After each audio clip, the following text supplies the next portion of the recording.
کہ انہیں کی گولی ادھر کر اور آپ ادھر کر رہے ہیں، تو چڑیا کیا مرے گی؟ آپ ہی سمجھ جائیں گے کہ یہ ہو کیا رہا ہے۔ ان دلائل کو اب جدید طریقے پر استعمال کرنے کے جو اصول و ضوابط سکھائے پڑھائے جاتے ہیں، اسی شعبے کا نام شعبہ تحفظ ختم نبوت ہے۔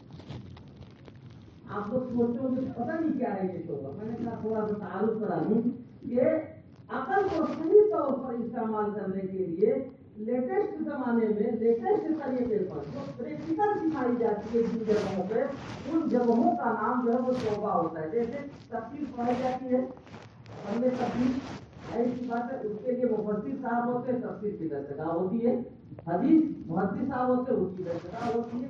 اسی طرح سے جتنے بھی فتنے پیدا ہوئے ہیں، ان سارے فتنوں کو لگام لگانے کے لیے اور معقول لگام لگانے کے لیے جو اصول و ضوابط اور جو دلائل پریکٹیکلی طور پر سکھائے پڑھائے جاتے ہیں، اس کا نام شعبہ تحفظ ختم نبوت ہے۔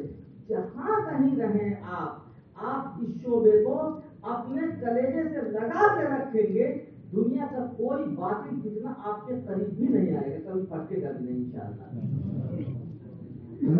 یہ وقت آپ کا پورا ہوا اور میں نے صرف ایک چیز بتائی ہے آپ کو کہ دنیا والے بھی عقل کا استعمال کرتے ہیں، ہم بھی کرتے ہیں، لیکن وہ کرتے ہیں استعمال غلط جگہ، ہم کرتے ہیں صحیح جگہ۔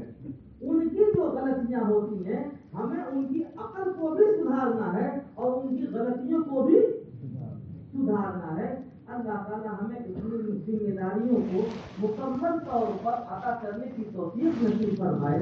اپنے اساتذہ سے، اپنے بڑوں سے جو کچھ بھی پڑھا ہے آپ نے، ہمیشہ ان کے حق میں ادب و احترام کے ساتھ دعا ہو رہیں گے تو آپ کے علم میں جھلا پیدا ہوگا اور برکت آئے گی، اور جتنی زیادہ آپ کے دل و دماغ میں خضوعت ہوگی، دوری ہوگی، بودھ ہوگا، تو یہ علم یاد رکھیے یہ دو دھاری تلوار ہے، یہ رہے گا تو آپ کے پاس، لیکن آپ کو فائدہ نہیں پہنچائے گا، آپ کو نقصان پہنچا جائے گا۔ یہ اللہ تعالیٰ اس کے شر سے بھی ہمیں محفوظ فرمائے، اپنے بڑوں کا حق ادا کرنے کی توفیق نصیب فرمائے۔ آج کافی دنوں کے بعد آپ کے درمیان حاضر ہوا اور سوچا تو یہ تھا کہ خود جی بھر کے آپ سے گفتگو کروں گا اور اس طرح سے کہ ایک یادداشت بن جائے ہمیشہ کے لیے، آپ کبھی بھول نہ پائیں۔ لیکن جتنا صحیح جو بھی وقت ملا، امید یہ ہے کہ اب آپ بھول نہیں پائیں گے، لیکن چسکا تو لگا دیا ہے۔ 6 باتیں اور رہ گئی ہیں، انشاءاللہ حضرت مولانا راشد صاحب سے میں گزارش کروں گا، وہ آپ کو وقتاً سجھا دیں گے، بتا دیں گے، اور یہ چیز آپ کی مکمل ہو جائے گی کہ دنیا والے عقل کے استعمال میں 7 جگہ غلطیاں کرتے ہیں، ان میں سے ایک کی نشاندہی میں نے کر دی ہے۔ وآخر دعوانا الحمدللہ رب العالمین۔